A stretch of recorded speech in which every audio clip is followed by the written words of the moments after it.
tag team title match, or the gauntlet match, number one contendership for the tag team titles. The winners of this gauntlet match wrestle the Young Bucks at AEW Dynamite Grand Slam in 2 weeks at Arthur Ashe Stadium in Queens. I want to go over the list of teams here and show you exactly how depleted the AEW tag team division is, because you know I got a list. Well, let's preempt this before we get to that list. Yeah. This list is only based on how these tag teams have been presented to us over the last year or so. Yeah. Not the in-ring work quality of what these men can actually do if put to the challenge, okay? So we got FTR. Of course, they'd be there. Kyle Fletcher and Will Ospreay. Not a real team. Friends. Supposedly in the Don Callis family, but friends. Not a real tag team. The Righteous. I don't know where they've been, but they're here. I like the Righteous. I do. I think they got a great look. I wish that they would be used a little bit more.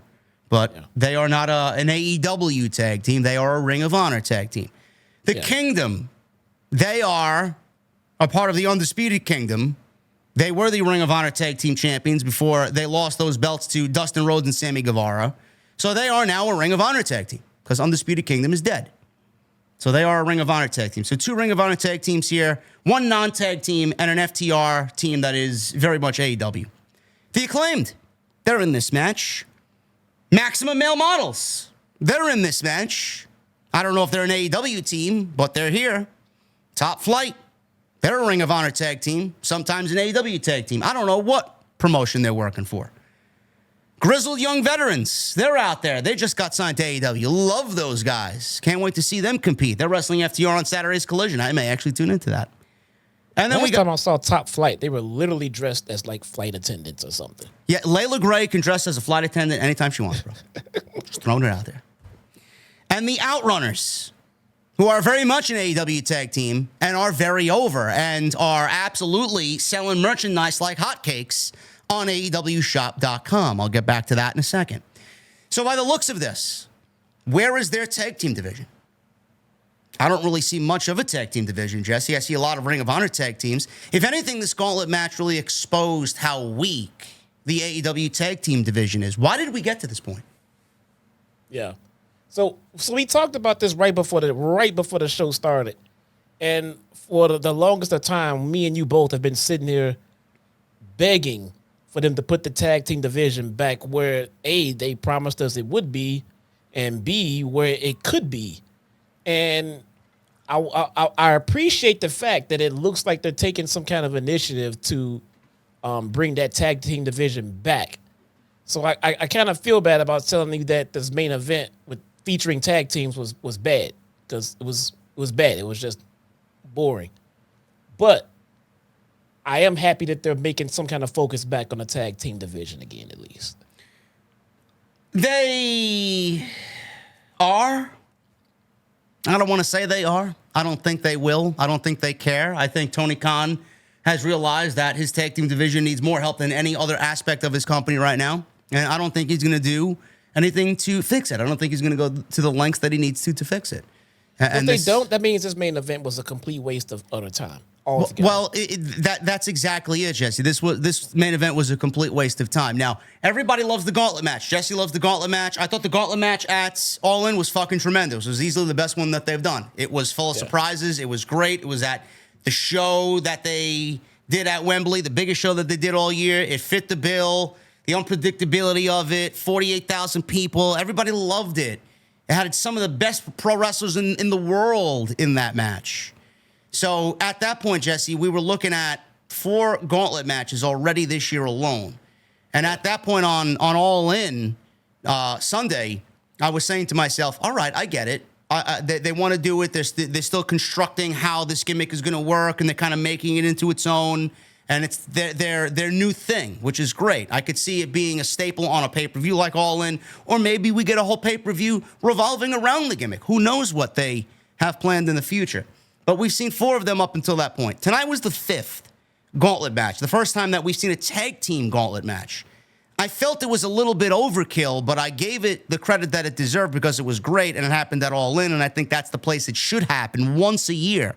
Now we're doing it a 5th time tonight on Dynamite, and my first question to you is, because I feel this way, when is overkill and when is enough? Because I feel like we've been through this already several times this year, and the more you do something, the less appeal it has. The more you do something, it's not special anymore. Why do they keep going back to the gauntlet match, and why do they keep doing it to appease its fan base? And the more they do it, they just keep losing the luster of it. Why do they keep going back to it all the time? I don't know. Maybe there's statistics behind it. The gauntlet match isn't weighing as heavy on me. Like, I haven't noticed the frequency they've been using it, like you just pointed out. So right now, but it's also it was already not as exciting as it used to be, though. You know, and so I don't like, ooh, gauntlet match. You know, it's not hitting like that for me. I mean, it's more like, okay, if you do something with it, great. If not, like this felt like a knot. I'm just like, why was this here?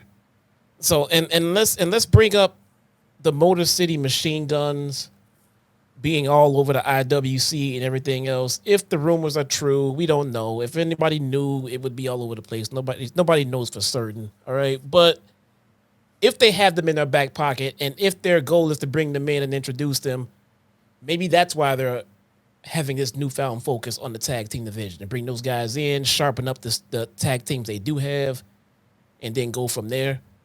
That could be it. I'm not too sure. I don't know why they thought a gauntlet match would be the way to do said introduction, or however they may plan to introduce them to everyone, but maybe that's what they have in their back pocket. Maybe that's why we have this tag team focus all of a sudden. Don't you think they would have introduced the Motor City Machine Guns tonight in the gauntlet match, where the gauntlet match is filled with unpredictability? Could have, absolutely. Possibly. Or maybe they come in and interrupt the actual championship tag team match. Don't know. I mean, those are all possible. Maybe they show up at the pay-per-view. Possibly. I think that ship has sailed. I'm just making a prediction. I think if they didn't show up at All In, they didn't show up tonight in the tag team gauntlet match, which focused on the tag team division, I think they're very much CW bound, and they will be with NXT. That's what I feel. Regardless of the Motor City Machine Guns, overkill is absolutely the name of the game here. And I'm going to sound off on Tony Khan. I get why you go and do it for the sickos, but there's something called keeping things special. I don't want to see a Royal Rumble every other month. I mean, imagine WWE did the Royal Rumble every quarter. It's like, why? Not even that. What happened when they went to Saudi and did the greatest Royal Rumble? Nobody wants to see that shit. They only did it for monetary reasons because the fucking government over there wanted something unique and special. So yeah, let's make a greatest Royal Rumble. No, bro. You don't look in the record books and say, oh, Bryan Danielson hold the record for the longest Royal Rumble ever. No, that don't count. Royal Rumble happens every WrestleMania season, and that is the only Royal Rumble that fucking matters when it comes to the records. The greatest Royal Rumble and Braun Strowman winning an ugly green belt does not matter. It happened for monetary reasons. You're doing this because, A, you're lazy, and you have nothing else on the plate for creativity, so you just go run something that has been special and widely regarded by your fan base, and you run it into the fucking ground, which is lame. No creativity at all. And number two, you think it's putting focus on the tag team division, but it's not, because I just went over the list of teams, and you absolutely have no tag team division. And the tag team division, and I stand by this, is a shell of its former self. And you're doing it because gauntlet match, everybody loves it. AEW loves it. Ratings. Yeah. This is not going to generate interest, and this is not going to generate a rating. And you didn't even provide us with a fucking unpredictable new team that entered the fold here. You gave us fucking maximum male models. And then you wonder why interest is down and ratings are down and numbers across the board, attendance-wise, are down. This is why. What was the reason to do this? Why did you need gauntlet match? Casino tag team gauntlet match. With these guys, you didn't know it was going to be over the top, chaotic, and just overkill. Why didn't we do a tag team battle royal? I remember Tony Khan doing tag team battle royals. This would have been better served for a tag team battle royal. Yet you did a gauntlet match, and the one gimmick that people absolutely adore that you introduced to them this year, you've done it now 5 times, and you fucking killed it. I don't want to see another gauntlet match until we get to All In next year. Cut the shit out. Honestly. Yep. Hey, where's Wrestle Dream? Tacoma. Tacoma. Where's Swerve from? Tacoma. There you go. You know something's popping right there. I'm sure he'll be back. After the way he got dropped on a cinder block the way that he did, I don't know if he's going to be back anytime soon, but. And that paper, that's a month away, too. Yeah. I thought you said it was a couple of weeks. Maybe I asked about something else, but yeah, it's a month away. So continuing this discussion on the gauntlet match, you have Will Ospreay and Kyle Fletcher win this gauntlet match. Will Ospreay is the international champion. Why are we not building up somebody for a number one contendership for Will Ospreay and the international championship? Why is he in a tag team with Kyle Fletcher? Now, granted, there's a storyline going on there that Will Ospreay did a favor for Don Callis, and Don Callis wants Will Ospreay not to do a favor with him. Whatever the case may be. I don't know where that's going. Fine. But they're not even a fucking tag team. And why do we need to present this illusion that Will Ospreay is the king of the gauntlet matches for whatever reason? Who gives a shit about that? Like, you gave this to a non-tag team who means absolutely nothing to the division because Ospreay is going to be wrestling Ricochet in a couple of weeks, and everybody's going to be wondering about that and worried about that. Why didn't you give this to the Outrunners? A fucking tag team that came out and got a bigger reaction than every team in that match tonight. A tag team that is selling merch like hotcakes on AEWshop.com. A tag team that actually has character, charisma, and attitude that people are attracted to and want to see more of. I know you see it, I know you hear it, but it goes and falls on deaf ears. This is what the people want to see. This is a clear-cut answer to everybody's fucking concerns. What does AEW need? You got it right there in these two guys. They are just a small part of the pizza pie. They are characters that people are attracted to and are invested in, and they want to see more of that. Why didn't you give it to them? A legit tag team.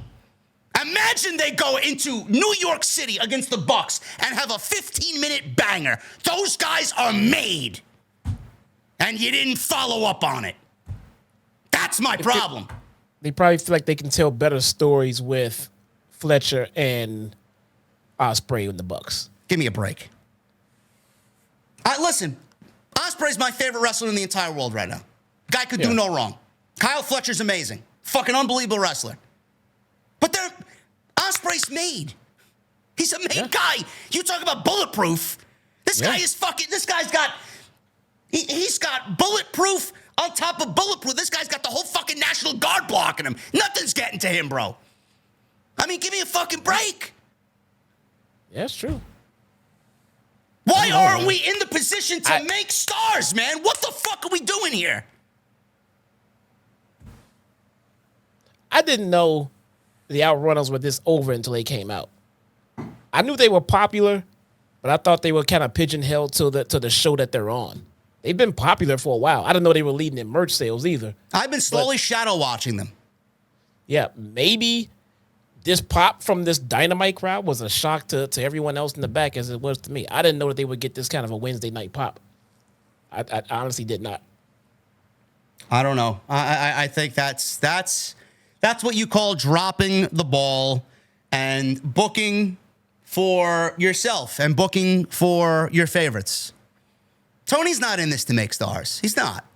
This was blatantly right in your face. Tony is not in this to build stars and make new stars. Tony is very lucky and very fortunate that he's got the roster that he does.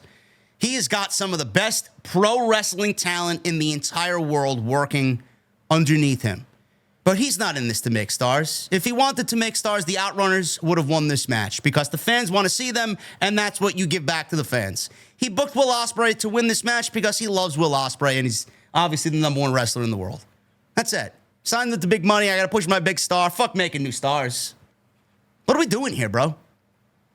This is the problem I have with this place, this company. When you make a decision like I said the same thing about Giovanni Vinci on Friday night. I don't give a fuck how talked about he is coming out of a 3-second loss. He's a fucking loser. Nobody should be booked in his debut match after giving me 4 weeks of vignettes and you lose to Apollo Crews in 3 seconds. The fuck are we doing here, bro? You talk about Triple H doing this right. That was a fucking blunder if I ever seen one. No, I texted you earlier that after the Hangman promo that a star was being made right there in front of us. Absolutely. Does he follow up and give him the world championship? Because as far as I'm concerned, nobody's operating at Page's level right now. And if you are the best at what you do, you should be the world champion. Yeah, but he can't do it tonight, man. Can't do it tonight. Hopefully he's building himself. Bro, Jeff Jarrett. Jeff Jarrett. I don't know why he's here. I don't know.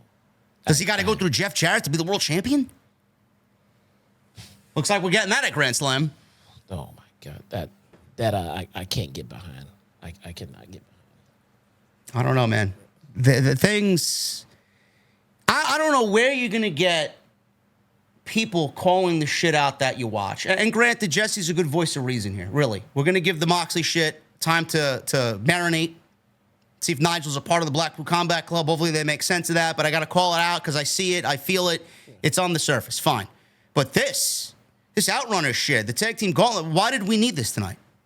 Why are we driving this shit into the ground? Like, I understand your fan base likes it. Let's keep it special. Let's mold it into its own unique thing that happens once a year and people look forward to. How can I look forward to it when you're giving it to us 5 fucking times a year? Yeah. Would Jesse and I love the Royal Rumble if it happened 5 times a fucking year? No. No. Same thing with these tournaments. Tony Khan loves his tournaments, which granted, he's taking a step back on the tournaments this year. Fine. But Triple H, King of the Ring, we got IC title tournament, we got tag team title. I mean, enough with the fucking tournaments. They're not special anymore either. No. It just speaks to me as lazy creative, man. Nobody has a creative bone in their body anymore. They just go back to the same old shit and they just regurgitate it for the fans, and fans eat it up and then they don't question it. Look at this division. How could you even look at this division and say, yeah, man, AEW's got a great tag team division? They don't. The Bucks should be embarrassed about this division. Not taking anything away from these guys, but they're not over.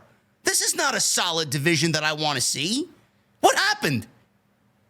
Yet Dax calls us out on social media about calling the tag team division out. You're proud to be part of this fucking division, knowing where it was when you first got here? You got 2 guys up on the stage watching this shit, holding the belts. Meanwhile, they should be booking the fucking division to put other teams over instead they're putting over themselves. What are we doing? As far as I'm concerned, the Outrunners should be in New York City wrestling for the tag team titles. Stars. We're in this to make stars, not to fucking please Tony Khan so he can go back to his hotel room and say, oh, look at my guys. I got Will Ospreay at Grand Slam. No. Find another opponent for him and put him in a singles match. He's the international champion.